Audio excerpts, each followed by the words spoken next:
तो नमस्ते और प्रणाम भाई लोग। हम आप सबके छोट भाई टाइगर यादव। आज हम भैया के स्टूडियो में आयल बनी कि कुछ ऑफर बाटे भैया के।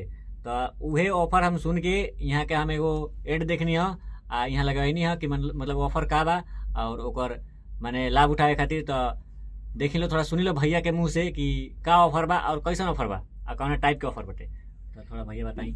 देखिए, हमारा स्टूडियो के ऑफर बावे मात्र 4,999 रुपया में 7 गाना गाई। वो गाना में 7 गाना में कोई भी गाना का रिस्पांस अच्छा होता तो आपके वीडियो फ्री होगा।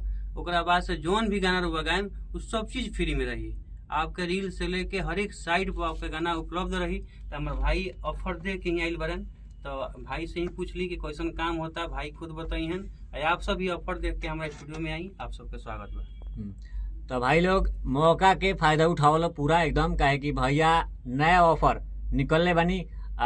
हम तो कहें कि भाई जितना भी लोग बाटे गांव में या कहीं भी जेकरा गाँव में इंटरेस्ट बाटे गावेला भैया के स्टूडियो में आवे। जे भी गरीब बा जे हाँ। गा नहीं पावत पैसा के वजह से, हाँ, जेकरा लगे माने पैसा के थोड़ा अभाव बाटे, कमी बाटे, उ लोग भी आवे, एक बार भैया से कांटेक्ट करे, बात करे और भैया ओकर भी मतलब उपाय फुल सपोर्ट रही। जे हाँ। भी भाई गरीब बा जे पैसा के वजह से नहीं गावत, फुल फुल सपोर्ट बा। सपोर्ट हमारा तरफ से रही। मतलब कहे के भैया के मतलब ई बाटे कि टैलेंट के यहाँ कदर करिए, जी, ठीक बा। जी रोवा के दबावल ना जाई। अगर रोवा लगे टैलेंट बा तो रोवा के फुल सपोर्ट दे, जैसे भी रोवा सपोर्ट मांगी।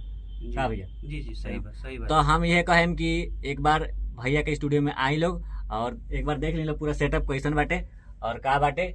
आई लो एक बार भैया के स्टूडियो में और अपन एक बार लक आजमाई लो और देखी लो कि कैसन का होता।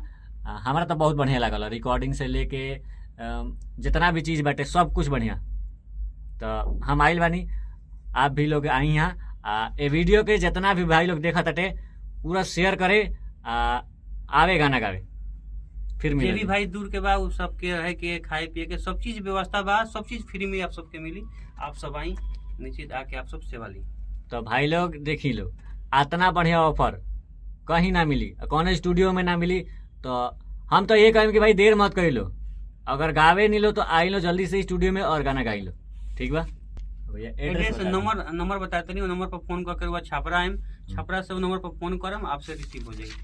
86 517 86 517 00763। आपके नंबर हम दे देम, वो पेज पर भी दे देम, नंबर बोल भी दिल बनी। आप वो नंबर पर संपर्क करी, आप फोन करी, आपके रिसीव हो जाई। जहाँ भी रुआ छपरा में उतरब, छपरा से रुआ के रिसीव कर लिया। तो नंबर के भाई लोग ध्यान से सेव कर लिया लो और भैया से कांटेक्ट कर लिया लो। आओ लो गाना गावे और गर्दा उड़ाओ लो यार, अपना छपरा जिला के नाम रोशन कर ले एकदम। Love you.